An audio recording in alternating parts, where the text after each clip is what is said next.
Bihar board के inter और matric दोनों का रिजल्ट मार्च महीने में जारी होने जा रहा है। तो इस रिजल्ट के जारी होने से पहले एक सवाल बच्चों के मन में बहुत रहता है कि आखिर हमें पास करने के लिए कितना नंबर लाना पड़ेगा, यानी कि मैट्रिक में पासिंग मार्क्स कितना होता है और इंटर में पासिंग मार्क्स कितना होता है, और हमें ये जो पासिंग मार्क्स लाना पड़ेगा वो प्रैक्टिकल में अलग और ये जो थ्योरी एग्जाम होते हैं सेंटर पर उसमें अलग लाना होगा कि दोनों में मिला करके होता है, या फिर ऑब्जेक्टिव में अलग से पास करना होगा, सब्जेक्टिव में अलग से पास करना होगा। बहुत सारे डाउट रहते हैं बच्चों के मन में। तो इस वीडियो में जो पासिंग मार्क्स को लेकर के बिहार बोर्ड का ताज़ा फैसला है, नया फैसला है, उस फैसले के बारे में पासिंग मार्क्स की सारी जानकारी आपको मिलने वाली है। तो सिंपली इसके लिए आपको गूगल में सर्च करना है स्काईलाइट स्टडी, और सबसे ऊपर जो यहाँ पर ये रिजल्ट आएगा ना, इसको सिंपली आपको क्लिक करके ओपन कर लेना है। और जब ये वेबसाइट ओपन हो जाएगा, थोड़ा सा आपको स्क्रॉल डाउन करके नीचे आना है। यहाँ पर बहुत सारे आंसर की डाले हुए हैं, तो उसके नीचे आना होगा। यहाँ पर आपको पोस्ट देखना होगा ये वाला, जिसमें आपको पासिंग मार्क्स की पूरी जानकारी मिलेगी। ये वाला पोस्ट आपको ध्यान से देखना है कि मैट्रिक इंटर 2024 पासिंग मार्क्स पर बड़ा फैसला। तो सिंपली आपको इस पोस्ट को क्लिक करके यहाँ पर ओपन कर लेना है। जब ये पोस्ट आप ओपन करेंगे तो इसमें बिहार बोर्ड के इंटर में और बिहार बोर्ड के मैट्रिक में पास करने के लिए कितना नंबर चाहिए उसकी पूरी जानकारी यहाँ पर दे दी गई है। आपको मैं बता दूं कि देखिए, हर साल एग्जाम से पहले जो है ना, एक निर्देशिका जारी करता है बिहार बोर्ड। ये निर्देशिका क्या होता है, यूँ समझिए कि ये गाइडलाइन होता है कि भाई आपको एग्जाम कैसे कंडक्ट कराना है, कैसे एग्जाम लेना है, कितने नंबर में पास होंगे। इसमें सारी बातें लिखी रहती हैं, A to Z, मैट्रिक का भी और इंटर का भी सब कुछ लिखा हुआ रहता है। तो इस निर्देशिका में स्पष्ट कर दिया गया कि भाई कितने नंबर वाले कितने सवाल रहेंगे, वस्तुनिष्ठ कितने रहेंगे, ऑप्शनल कितने रहेंगे, ऑब्जेक्टिव कितने रहेंगे, और पास करने के लिए किसमें कितना लाना पड़ेगा।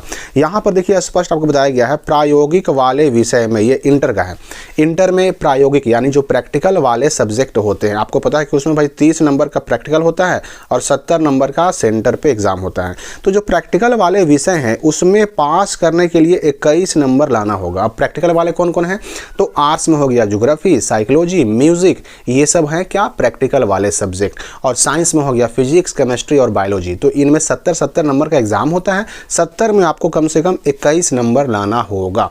और प्रैक्टिकल जो होता है इनका वो 30 नंबर का होता है। तो 30 में आपको कम से कम 12 नंबर लाना होगा। अब सेंटर पे आपका कितना अच्छा एग्जाम गया उससे यहाँ पर कोई मतलब नहीं है। अगर आपके स्कूल ने, अगर आपके कॉलेज ने प्रैक्टिकल में, फिजिक्स में, केमिस्ट्री में, बायो में, ज्योग्राफी में, होम साइंस में, साइकोलॉजी में, म्यूजिक में, ये सब में अगर 12 नंबर कम से कम ना दिया है आपके स्कूल कॉलेज ने प्रैक्टिकल में, तो आपका सेंटर पर 70 में कितना भी अच्छा एग्जाम क्यों ना गया हो, आप फेल हो जाएंगे। क्योंकि प्रैक्टिकल में अलग पास करना पड़ता है और थ्योरी में यानी सेंटर वाले एग्जाम में अलग पास करना पड़ता है। यहाँ पर देखिए वही बात लिख भी दी गई है कि किसी विषय में उत्तीर्णांक के लिए परीक्षार्थी को प्रायोगिक परीक्षा में एवं सैद्धांतिक परीक्षा में अलग अलग उत्तीर्ण होना अनिवार्य है। ये जो आप यहाँ पर फोटो देख रहे हैं ना, ये वही निर्देशिका से लिया गया है।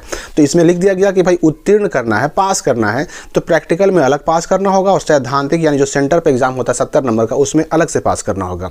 तो यहाँ पर ये क्लियर हो गया कि प्रैक्टिकल में अलग पास करना है, थ्योरी में अलग पास करना है। अब एक बहुत बड़ा सवाल ये उठता है कि ऑब्जेक्टिव और सब्जेक्टिव में अलग अलग पास करना जरूरी है कि नहीं, क्योंकि 70 नंबर में आपको पता है कि 35 नंबर के रहते हैं ऑब्जेक्टिव और 35 नंबर के रहते हैं सब्जेक्टिव। तो आपको मैं ये बता दूं कि जो 35 ऑब्जेक्टिव और 35 सब्जेक्टिव मिला करके जो एग्जाम हो रहा है सेंटर पे, इसमें आपको कम से कम कितना, तो 21 नंबर लाना होगा प्रैक्टिकल वाले में।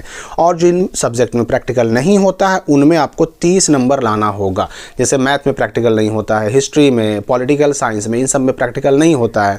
तो जिसमें प्रैक्टिकल नहीं होता है उसमें 30% लाना है, और जिसमें प्रैक्टिकल होता है उसमें भी 30% ही लाना है। तो 30% 70 का हुआ कितना, तो 21 हुआ, और 30% 100 का कितना हुआ, तो 30 हुआ। लेकिन यहाँ पर जो ये डाउट रहता है कि हमको सब्जेक्टिव और ऑब्जेक्टिव में अलग अलग पास करना पड़ेगा कि नहीं, तो मैं आपको बता दूं कि कुल मिला करके 35 सब्जेक्टिव 35 ऑब्जेक्टिव मिला करके आपको लाना है कितना, 21 नंबर, 30% दोनों को मिला करके।